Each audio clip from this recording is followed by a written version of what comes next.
Spain is planning one of the biggest immigration regularizations in its history. Over 500,000 undocumented migrants may receive legal status. But not everyone agrees. Some political parties are preparing court battles. Others say this reform is necessary to save Spain's economy.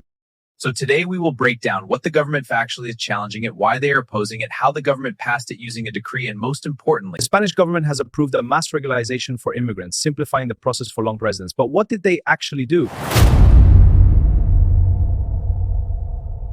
The main goal is to provide legal residency and work permits to hundreds of thousands of undocumented migrants who are already living and working inside Spain. The government argues that many migrants are already contributing to the economy, but unofficially. By giving legal status, the government hopes to: we must reduce illegal work, increase tax contributions, solve labor shortages, improve worker protection, and support Spain's aging population.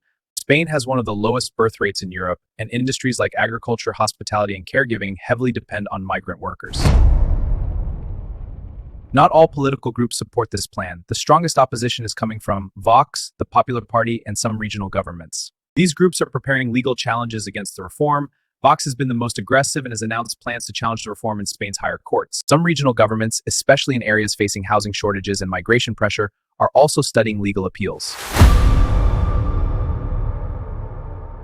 Opposition parties are raising several concerns, argue that mass regularization could encourage more illegal migration in the future. Public services like housing, healthcare, and education may face extra pressure. The government rushed the reform without enough parliamentary debate. They believe such a large policy change needs full legislative approval. Supporters of the reform strongly disagree and say these fears are exaggerated.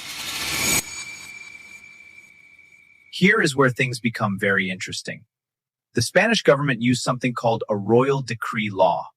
A decree law is a legal tool that allows the government to create laws quickly without going through the full parliamentary process first. In Spain, the government can use a decree for urgent situations. The decree becomes active immediately. Parliament must later approve or reject it. Opposition parties argue that immigration reform is too big and too sensitive to be handled through this fast-track method. The government argues the situation is urgent because labor shortages are increasing and thousands of migrants are already living without protection. Delays could worsen exploitation and underground work.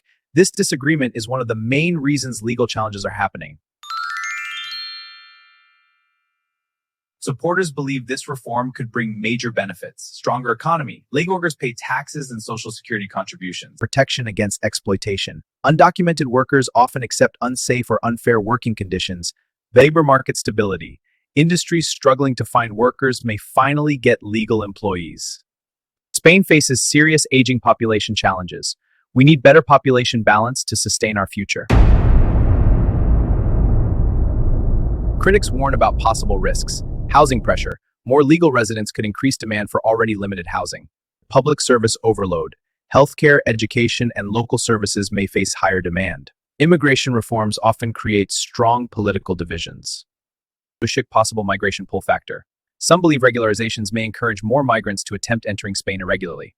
Legal challenges may go through Spanish courts and possibly even European institutions. These cases could delay parts of the reform, modify certain rules, or confirm the government's decision. But right now, the regularization process is still moving forward.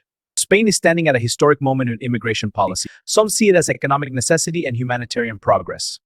Others see it as risky and rushed.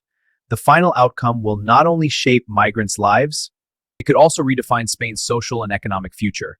If you want honest, simple, and fact-based immigration updates, stay connected, because policies change, but clear information helps you stay prepared.